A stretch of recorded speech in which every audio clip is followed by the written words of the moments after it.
আসসালামু আলাইকুম বন্ধুরা, কেমন আছো? আশা করি সবাই ভালো আছো।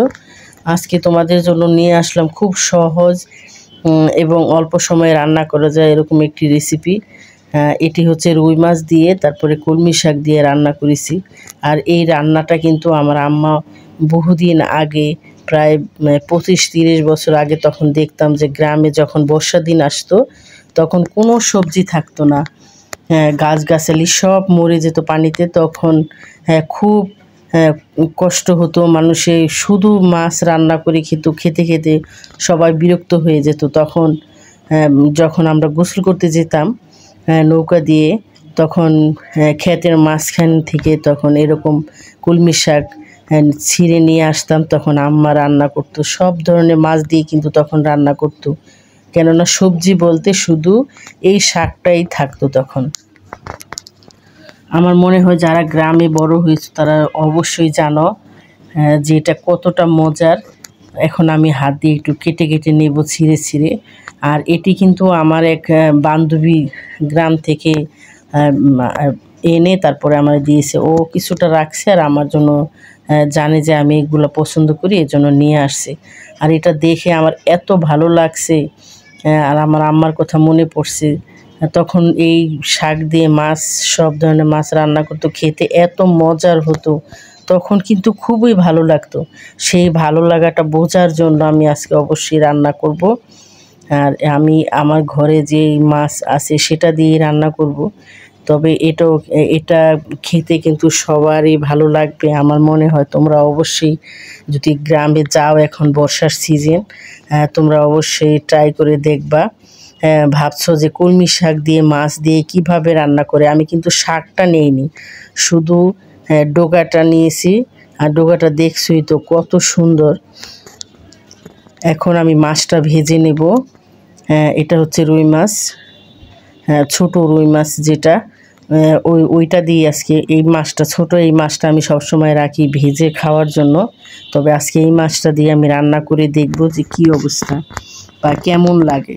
সে আমার আম্মার হাতের রান্নার মতো কি হয় বা ওরকম মজার হয় কি না, সেটা আজকে অবশ্যই আমি দেখব। এখন আমি একটু পেঁয়াজ দিয়ে নিলাম, পেঁয়াজটা একটু হালকা ভেজে তারপরে মশলা দিয়ে দিলাম আদা রসুন বাটা, একসাথে করে বাটা ছিল। আর একটু পানি দিয়ে নিলাম। তোমরা তো জানো রান্নার মশলা দেওয়ার আগেই কিন্তু পানি দিয়ে নিই, কেননা যদি গরম তেলে আমি মশলাটা দিই তাহলে কিন্তু পুরো একটা ঝাঁঝালো গন্ধ হয়ে যাবে। এখন আদা রসুন, হলুদ মরিচ ধনিয়ার গুঁড়া পরিমাণ মতো দিয়ে, লবণ দিয়ে তারপরে এটা ভালোভাবে কষিয়ে নিতে হবে। তবে রান্নার সময় মশলাটা কষানো কিন্তু একটা গুরুত্বপূর্ণ জিনিস। কেননা রান্নার সময় তখন অনেকেই আছে বা আমরাও অনেক সময় হয়ে যায় একটু কম বেশি মশলা হয়ে যায়। একটু বেশি হলে যদি মশলাটা ভালোভাবে কষানো হয়ে যায় তাহলে কিন্তু মশলার গন্ধটা থাকে না। এখন আমার মশলাটা কষানো হয়ে গেছে। যখনই মশলার উপরে তেল ভেসে উঠবে তখনই বুঝতে হবে যে মশলাটা কষানো হয়ে গেছে। এখন মশলাটা কষানোর পরে আমি শাকটা, ধুয়ে পরিষ্কার করে রাখা শাকটা আমি দিয়ে দিলাম। আর দিয়ে দেবো একটুখানি পানি।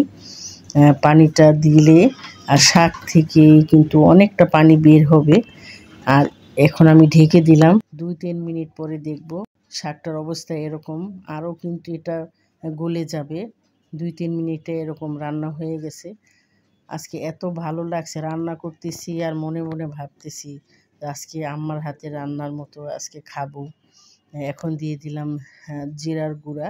জিরাটা একটু হালকা ভেজে তারপরে গুঁড়া করে নিতে হয়। আর এই জিরার গুঁড়োটায় কিন্তু অনেকটা স্বাদ বেড়ে যাবে। এখন আবারও নাড়াচাড়া দিয়ে তারপরে মাছটা দিয়ে দিব। মাছটা একটু ভালো করে ভেজে নিতে হবে। আমি কিন্তু আর কিছু নাড়াচাড়া দিব না, আরেকবার একটু মাছটা উল্টে দেব। মাছটা দিয়ে আবারও ঢেকে দেব, রান্না করব 3-4 মিনিট। তারপরে দেখব যে কী অবস্থা। এখন উঠিয়ে দেখব, এটা রান্না কিন্তু শেষ। তাহলে দেখলেন তো কত সহজে কিন্তু এটা রান্না করা গেল। আর খেতেও কিন্তু আজকের সবজিটা বা মাছটা অনেকই ভালো ছিল। ভালো থাকেন, সুস্থ থাকেন। আর এরকম সহজ রেসিপি পেতে অবশ্যই আমার চ্যানেলে থাকেন এবং আমার পেজের সাথে থাকেন। আমার চ্যানেলটি অবশ্যই সাবস্ক্রাইব করে রাখুন, তাহলেই আপনারা যখনই আমি নতুন কোনো ভিডিও আপলোড দেব আপনারা দেখতে পাবেন। আর আমার ফেসবুক থেকে যারা দেখছেন তাদেরও জানাই অসংখ্য অসংখ্য ধন্যবাদ।